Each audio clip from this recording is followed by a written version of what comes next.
极客鞋谈我们也有深度的采访版，不是真的粉丝肯定看不完，因为这个娱乐时代大家都很懒，手指随便划一划就会继续看下一段。现在呢，视频很短，抖音很火，但是我们不贪，因为我相信只有一根筋做长视频，未来才会有发展，说不定未来大家还能看到极客鞋谈能出电影版。今天的土味开场还没完啊，还有英文版。Sneaks and feet, deep and think.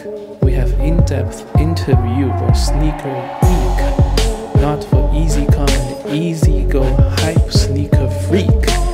Cause only when sports injury makes you painful and shout out shit, you may want to know more about how to run better with shoes under your feet. 今天介绍是牛顿跑鞋的一个联合创始人的采访。牛顿跑鞋之前做过，这个鞋是前面有推进系统的，非常有个性。但是最近几年呢，牛顿跑鞋越来越淡出中国市场了，据说是他们的品牌内部有矛盾。相信有一部分资深的跑者应该会好奇。关于这个采访人叫 Danny Abshire， 一个资深的跑者，其实也是最初牛顿研发这个跑鞋的一个 CTO， 就整个这个技术架构、技术理论是围绕他本人的这个跑步的经历来做的。他也有出过一本书叫 Natural Running， 然后他也来中国做过巡回演讲，告诉大家怎么能跑得更加的有效，跑得更自然。最后的彩蛋呢，他会有一段视频，他教了我怎么样去跑步，用前掌或者是足弓去落地这个很快你就能够学会，你就能 get 到一个更有效的跑步方法。当然这里没有说后跟跑法一定是错的，有各种各样的门派。那最后就是他这次来中国到底是什么样的目的？他到底认为运动鞋能不能够这样对折来测试足弓的这个硬度？他的跑鞋理论又是什么？让我们一起走进今天的。We are a online video program focusing on telling people how to select a proper sports shoes when you do。Exact like basketball or running. Here in this program, maybe not many audience know you. How would you introduce to all the audience? How would you want them to call you? A designer, a founder of a running shoe brand, or more like a runner?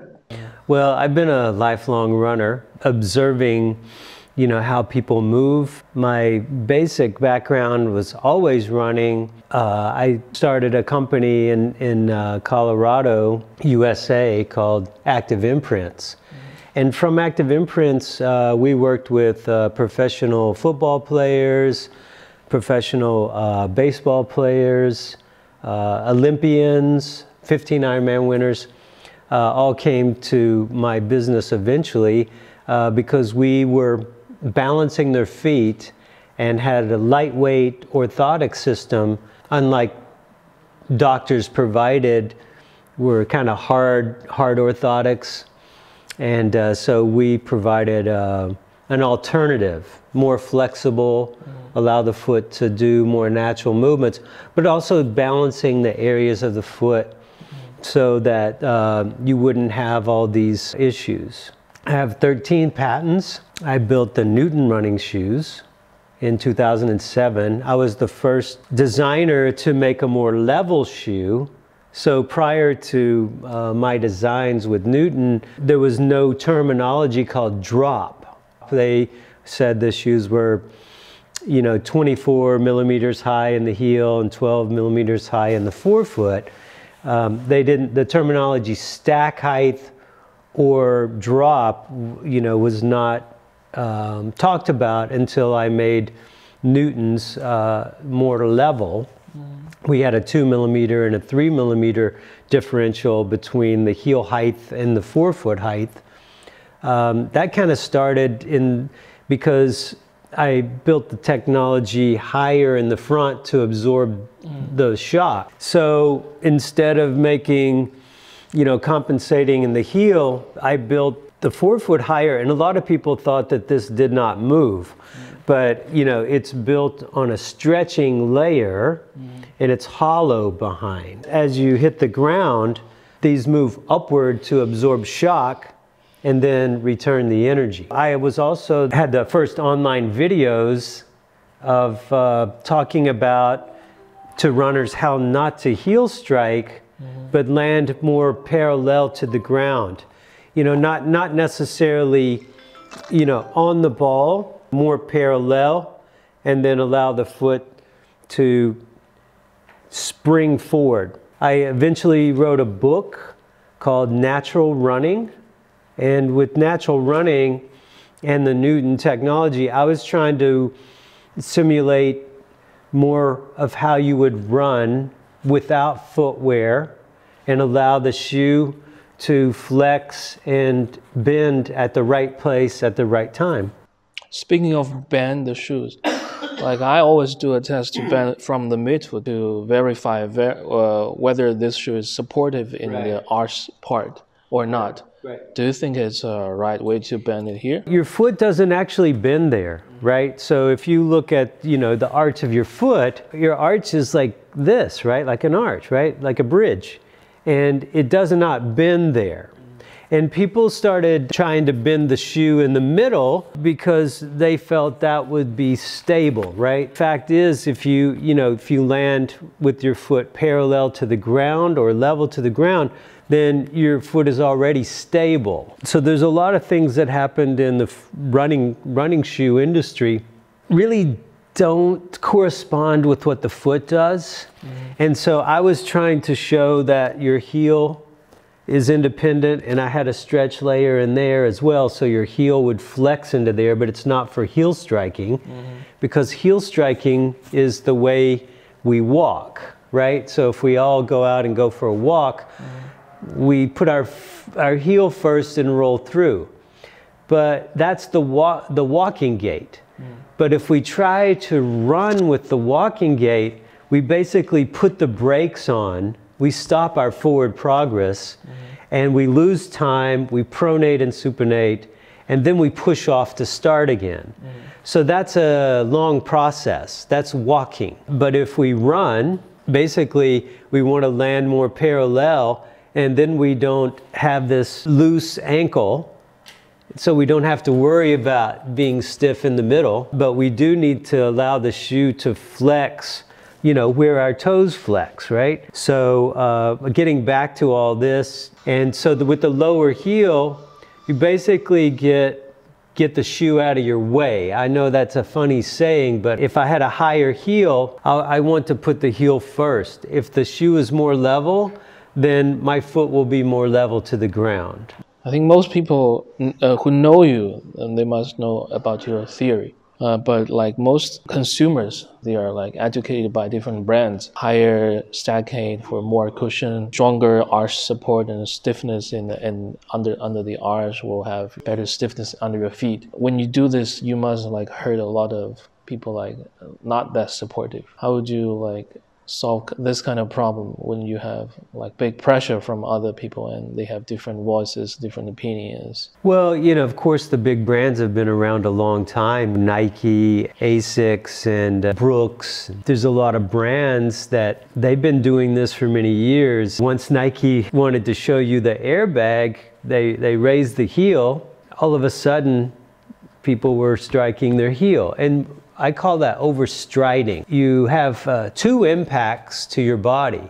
First the brake, and then fully loaded, instead of if you land on the ball of your foot or level, you only have one impact. I started working with scientists, exercise physiologists, biomechanics experts, worked a lot at MIT, how humans really move, as opposed to how a shoe can influence a runner to move. After I introduced these ideas and was brave enough to come onto the market with a product, kind of contradicting what everybody was saying for years about heel striking and how we run and how we can protect ourselves with a stiff shoe. That's all going away now, because now the trend now is a big stack height with soft. MIT says I started minimalism,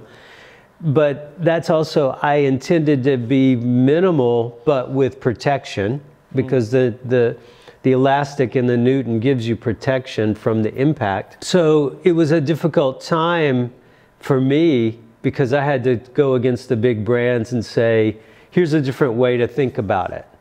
And so people started to embrace the idea that maybe you didn't need as much protection.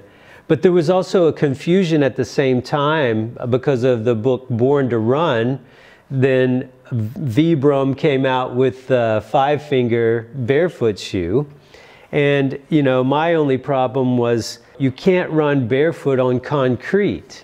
These are man-made surfaces, they're very hard, and you can bruise your foot or break your bones. And so in the Vibram study, they found that up to 50% of the people who tried to run barefoot or in Vibram on concrete either broke a bone in their forefoot or cracked their heel bone, and thus sued, you know, Vibram at one point. The barefoot trend started to go away. And then to replace that, you know, Hoka came out and said, we got this big, massive cushion. And so now all the science is saying, and that's what we were saying before too, you need the right amount of protection in a minimal package to be able to run naturally. We went from too much control, trying to control the feet, to too much cushion, which can also not allow your brain and your senses to feel the ground so you can naturally protect yourself. My continued effort is to bring about a minimal design, but with maximum protection. I always want to be in the middle and not on one extreme or the other. So that's why your shoe is called Yin Yang. Yin Yang. The new one is Yin Yang because it's a balance. It's a balance of protection, lightweight, and flexibility. My friends from Do Win Sports, Mr. Tong, Mr. Lee Sing Tong, and his father, who started Do Win Sports in 1983. They have a wonderful and compelling story. There are many big Chinese brands, but I chose to work with them. I was introduced to them, and I love the family story, and I love the ability to work with their heritage, their family business, caring about runners, and they gave me the opportunity to build a product to create my balance. It's only a 6mm drop, and scientifically it's been proven that 6mm heel height and under doesn't really affect your posture, right? If I have a higher heel, my hips have to tilt and my back has to sway so I can balance. But if I don't affect my balance, then I can run more naturally. And then also, if the shoe bends and flexes at the right place at the right time, my foot is not fighting that. My son did this artwork. He's a famous artist in Colorado, and like a graffiti artist, and he developed our logo. My insole company is called Active Imprints, and we started in 1988. So we've been keeping people active since 1988, and that's my brand name, Active 88. But this model is the yin yang, and that's the balance of running. Some days we have a good day running, some days we have a bad day running, but we balance it.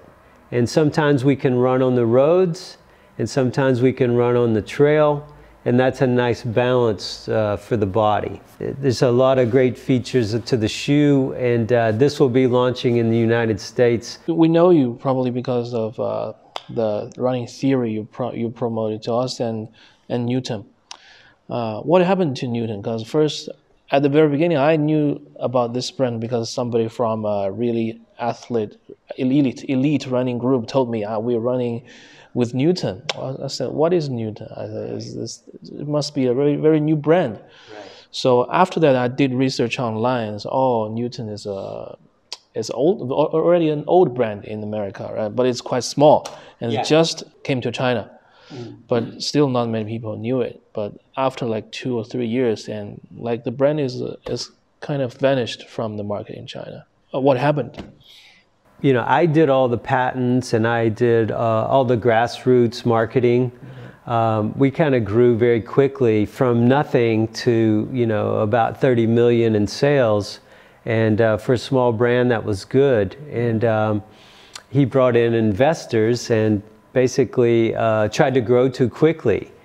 And I think that was a problem of trying to grow too quickly with many businesses. You know, I encouraged him a lot to, you know, to come to China because, you know, I knew that there was a running boom, you know, starting in China, and encouraged him. But he took some investments and had to kind of go the corporate way, and it changed the culture of the company. I think they ran the bills up too much, trying to quickly compete against other brands, which I said, you know, if we think about not competing against other brands, then we'll do well because we just do the best we can every day.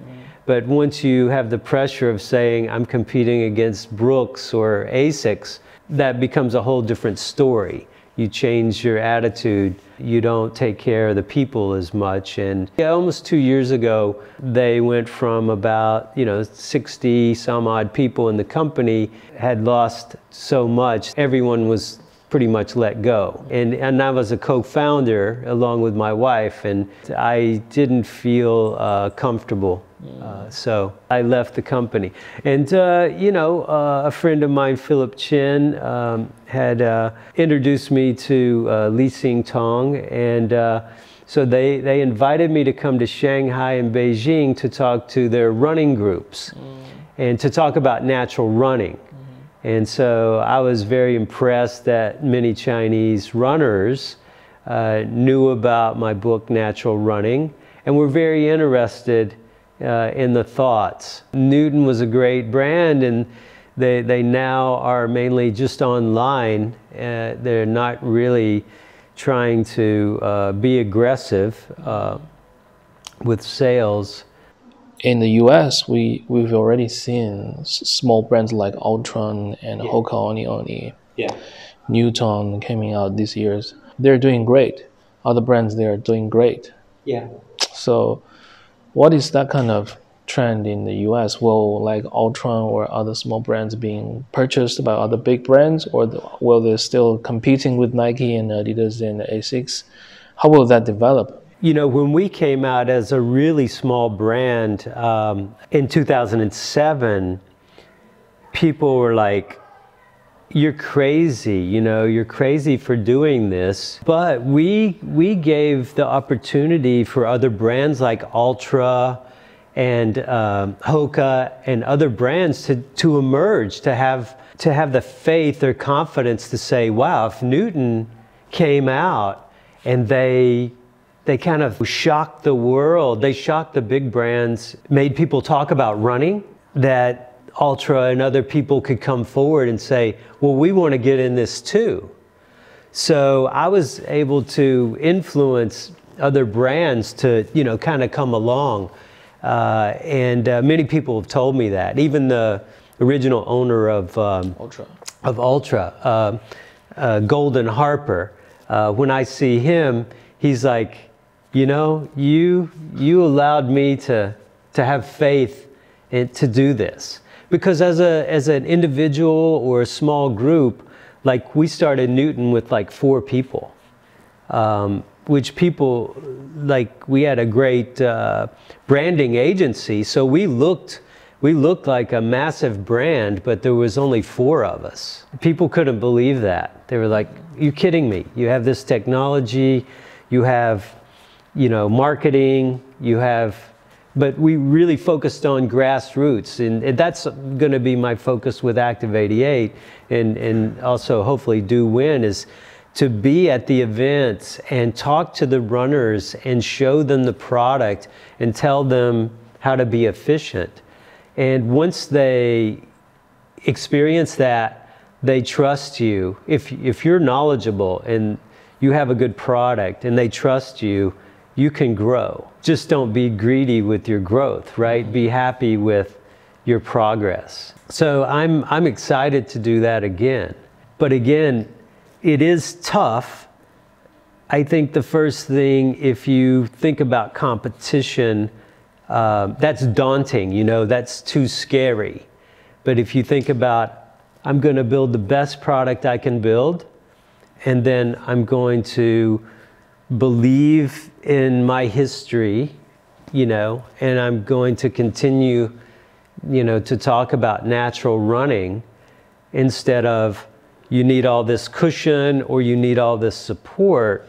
I still believe in the science says, you know, for every ounce on your foot, you burn 1% of energy. So minimal design and maximum protection. So I think I mentioned that earlier. That's my goal. That's my process as a designer. I believe there's room for everyone because the world is so big. I don't need that many people to believe in what I do because everybody can go buy a Nike. Everybody can go buy an Asics. Those guys are so big, right? They're so huge. I'm not competing against them. When we came out, we made brightly colored shoes. I got people's attention. And then even Nike later on said, you know, we're making, you know, a Newton-esque kind of shoe. That mean that they were going to make a very bright shoe. So that's easy for them because they can do anything.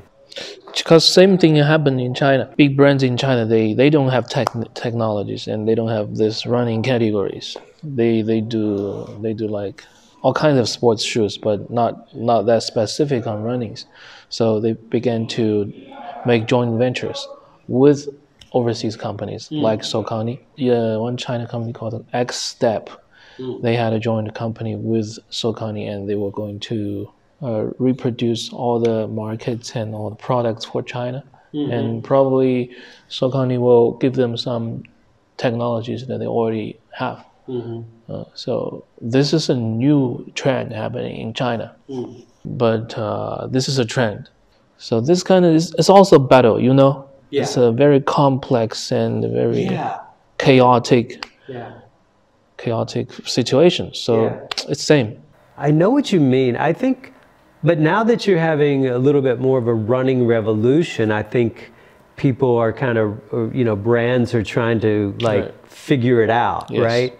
I like the do-win theory because as I met Mr. Tong Sr., you know, he started the company in 1983. So his passion for, you know, the running category has been here.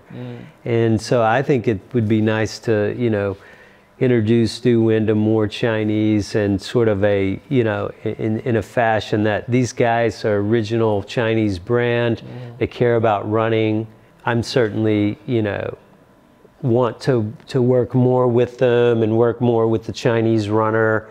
Educating about efficient running through my natural running book, and hopefully, like we did the past couple of years, more, you know, running education, whether it's video, live talks at universities, working with clubs in education on efficient running, you name it, product.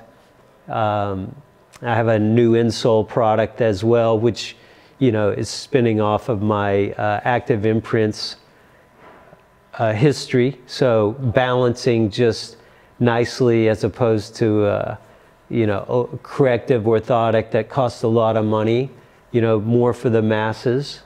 So several things I have in mind and hope to work, you know, with the Chinese market to spur more interest in running, to help established runners become better, all kinds of programs. You know, I know the guys, you know, from Berry Runner, and they're, even though they're small and have, you know, a couple of stores, they're very professional. I've known them for several years. Some Chinese runners are getting to ultra marathons, full marathons, and it seems like a lot of Chinese people are just, they're going from like starting to run to straight marathon, you know, and that's a pretty big effort. I've done everything from, you know, 1 mile to, you know, 100-mile run. So Leadville 100. And so I've progressed over the years. And sometimes for me to try to tell people, it's like, hey, marathon's a big deal. You might want to try 5K, 10K, half marathon. It's okay if you really just want to go straight into a marathon as a beginner runner, but I would recommend that you know, understand a little bit more about, you know, running efficiency and the theory of like slowly building up to avoid, you know, injury. Okay, let's talk about your insoles. This is a pair I run in, so I'm sorry if they look a little used, but I'm developing this with another company at the moment. It's an EVA, high rebound, and then I have pre-molded, you know, parts which cup your heel. And then inside the shoes, I have a softer implant inside the shoe in the middle of the heel. And then same here, so you'll get absorption. Even when you land on the ball of the foot, your heel has to settle down, and then this cradles, you know, your foot from side to side and gives you, you know, the continuity as you break in. It gives you the continuity if you just add simply the arch component. I roll in slightly or pronate slightly on this foot, and I'm different on that foot. So I add the heel, the small, you know, 2.5 millimeter heel correction, and then the arch correction. And on this foot, I have this bone is a little bit shorter.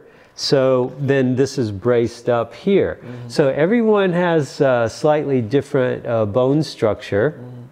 And so from that, I can, you know, look at your foot and then teach you, you know, what parts you might need to stabilize. And the way and of course they look horrible, but they look dirty, but I have antimicrobial treatment in the material and in the foam, so there's no odor. And then this is an anti-friction top liner. So even if you rub this very quickly, you don't have the friction. So there's a lot of technology in this system.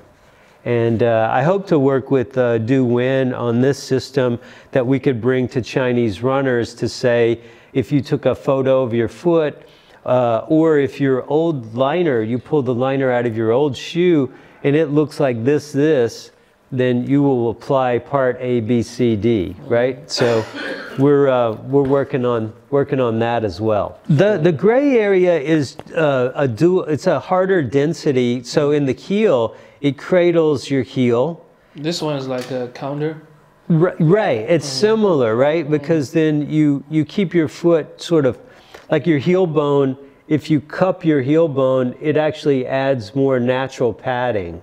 Just like the padding on my hand here. If I cup the sides, you get more natural padding. Then in the forefoot, a lot of times because the foam can break down, you have a little stiffening plate here, which will then give you like a stabilizing between the foot and the shoe interface. That also, by having a slightly firmer surface here, you have over 200,000 nerve endings in the ball of your foot. So if we went outside right now, or even on the carpet, if you go totally barefoot and close your eyes, you can feel the grass blades and you can feel the carpet fibers.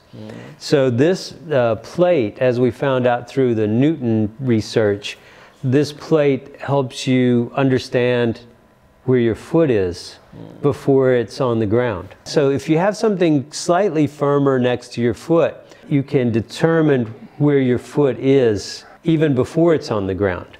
If you have too much softness, you can't sense the ground.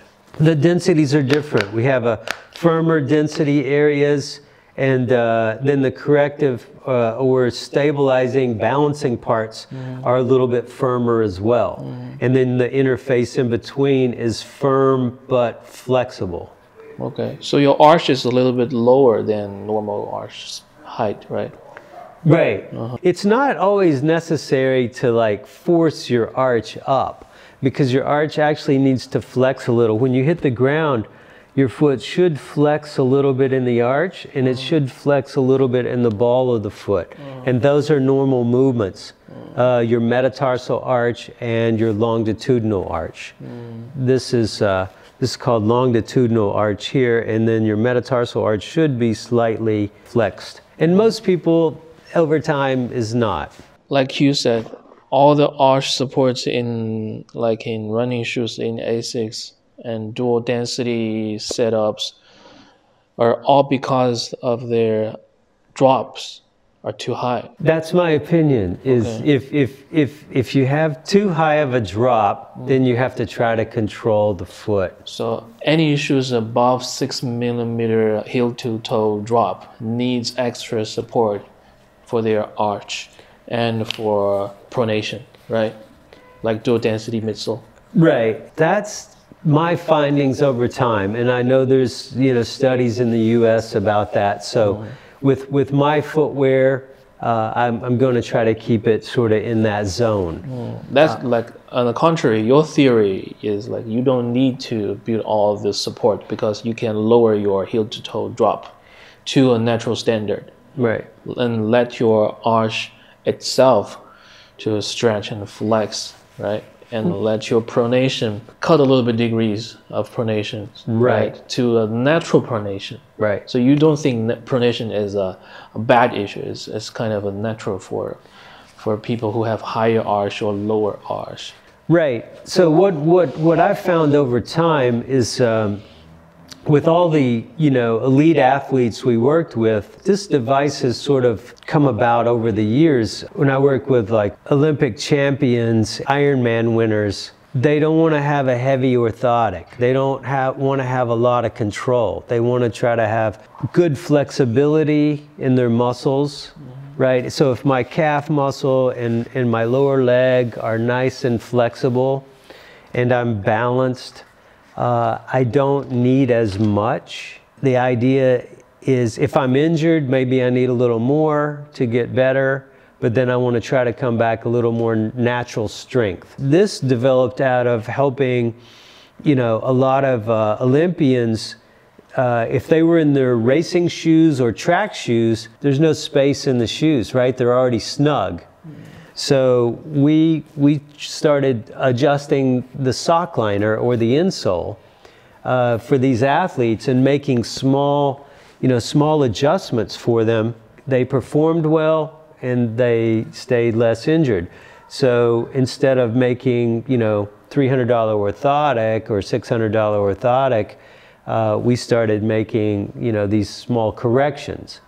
So now that I'm no longer with Newton, I had the time to develop this insole, this active imprint, but it has a long history of trial and error. We know that if we balance the ball of your foot and you don't have the late stage pronation, then if you land mid-foot or forefoot, this small little gap is taken care of, then you're going to leave the ground a little more efficiently. That's all we're trying to do with this. We're not trying to create something that is a medical device. We're not doing that. We're giving you balance, right? Just like the yin yang.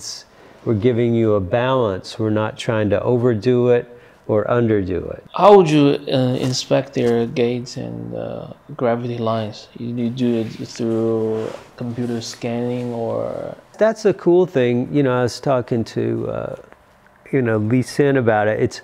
I could see your old liner and see, you can see that this is pretty even now. It's pretty even across, even in the toes. The footprint on your insole. Your current, like if you ran maybe 100 miles on your current insole, I could see from where you're crushing is where you end up, right? If you crush the big toe area and the metatarsal area, this first metatarsal, then I know you end up over here. It's overpronated. Right, exactly. If you're really heavy in the middle, this part actually has 5 parts all the way across. We could actually cut out a window if you're heavy in the middle. It's called a dropped metatarsal.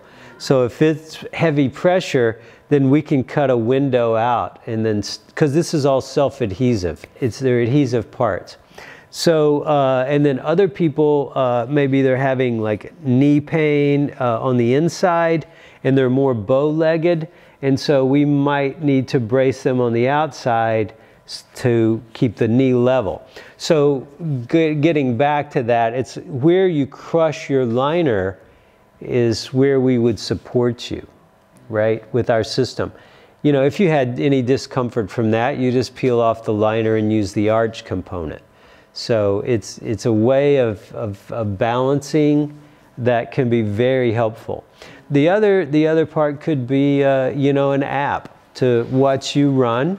Oh, you mean through the camera lens and just record you running? Yeah, we could watch you run back and forth and film you from the front and from the side. And we could do two things. We could give you efficient running tip.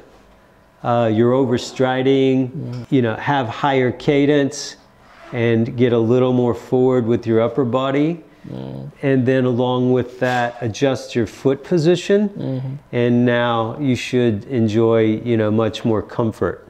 Yeah, I always remember the description you wrote on the box of Newton, leaning slightly forward and try to shorten your stride a little bit. Shorten your, yeah, try not, you know, it's a difficult thing to say is not overstride, but the best way not to overstride is have quick cadence.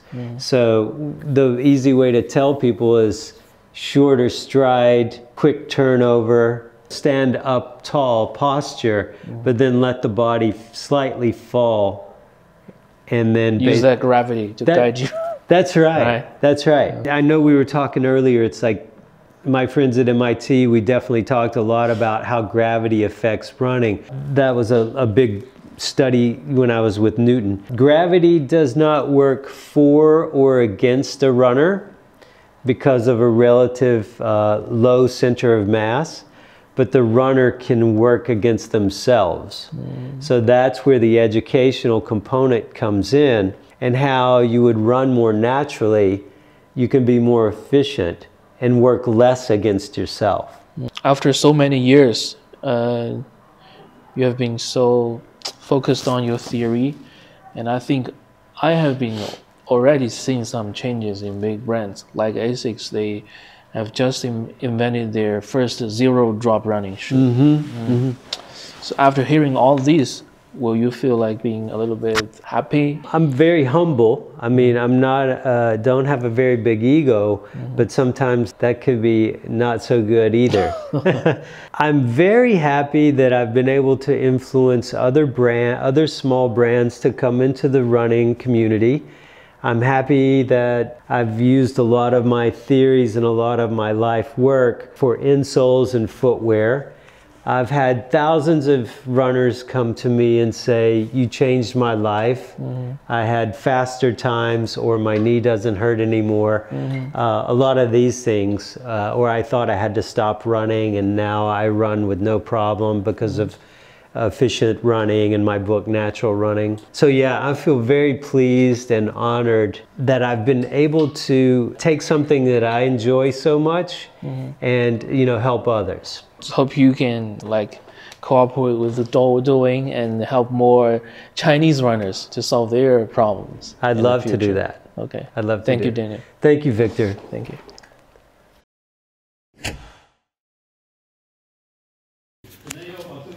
Okay, so yeah, so come here. So, you know, the first thing always is like, you want to feel like there's a cable and it's pulling you tall. So that's your posture, right? So number one, posture, right? Posture, posture, posture. Because if we get tired, right, what do? We do this, right? Yeah. So then that gravity is kind of pushing you down then. As soon as you bend over, it's pushing you down. So we stay tall, number one. Number two, like, lift your legs like you're marching in place, right? There you go, so tall and lifting from the core, right? From the core? Yeah, you feel it right here, right? It's kind of right here. Ball of the hip. Yep, right here, okay? So lift, lift, lift. And now on the cadence, Jog, 1, 2, 3, 1, 2, 3, 1, 2, 3. Now let your chest fall, fall, fall. 1, 2, 3, 1, 2, 3, 1, more. See how you just sped up? No worries, man. Did you feel that? Okay. Yeah, okay. Comfy. Huh? Comfy. Wasn't that good? Yeah. So tall, looking forward, lifting the legs. See, we lift them, so we were balancing, we weren't pushing. And the more I made you fall, the faster you go. Right? Okay? So lifting, 1, 2, 3, 1, 2, 3. Pump your arms. Fall from your chest. I'm pulling you. 1, 2, 3, 1, 2, 3, 1, 2. All right, this time, if you lift your knee higher, that's called knee flexion. The more I bring my knee up, the more I'm going to land underneath, and the more my leg is going to fly behind me. So I'm going to create a longer stride. Okay? So now let's try that. Jogging in place, higher knee, 1, 2, 3. Not too high. Right in there. Now fall from your chest. 1, 2, 3. 1, 2, 3. 1, 2, 3. Feel that? Yeah. So what we did there was like that. We stayed on the same cadence, but our stride was longer, so we were going faster. Still 1, 2, 3, 1, 2, 3. It's like, so that's, I'm counting out a cadence of about 175 or 180 steps a minute, right? So that's good human cadences. The shorter we are, the more steps we'll have. So like I can operate more like 180 to 190 steps. All depends on you. If you're taller, you might be around 170, 175. But if we're in that zone, then we don't overstride. And so here we were just balancing. So, you know, lifting, jogging in place, and then just, I'm going to pull your chest forward and upward. And just keep going. Nice. So notice how your foot is very level. You're springy, and you're not pushing off. 你刚刚跑过去，我在看的时候，你的脚很着地，Wasn't 就是我觉得前面走很 that great? 对。 Yeah, and you're in a level shoe, so you can't really heel strike. Right.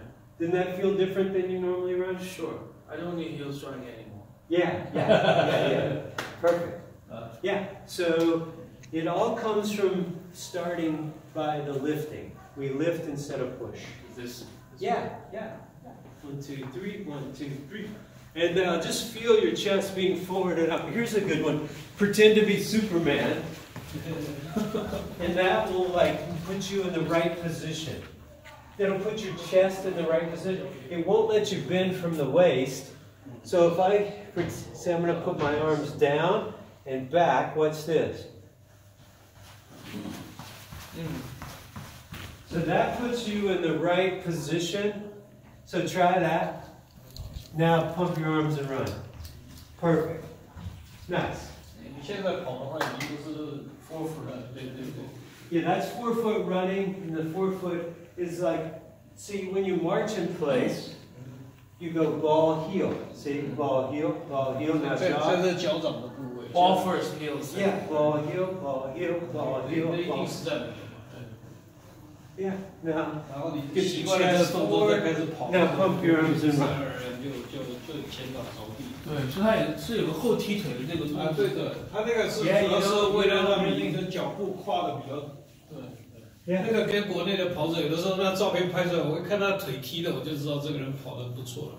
Yeah, the faster you run, the more your leg's gonna fly 其 behind. 实我根本不跑 That's 啊。 how the Newton logo. Yeah, that's right. New logo's kind of like that. 对。因为我不跑步了，就是因为跟他久了，然后看他这样，然后 Thank you, man. 谢谢 Thank you. Appreciate it. 因为你们两个互相都有。 That was good. That was good. And we'll help all the audience in our subscribers Okay. watching the program. Okay. Well, you know, hopefully, you know, again, at some point we can get together with Do Win and some marathons, and then also, you know, have, you know, the clubs, you know, be able to feel what you just felt. I have a series of like like 10 drills and skills that I teach. That maybe we do videos on that, and then show you how to break your old habits. Yeah. That's perfect. Perfect. Thank you. Thank you. Thank you. Thanks, Lisa. 多谢。 Lemonade. 他这次来中国到底是什么样的目的？他到底认为运动鞋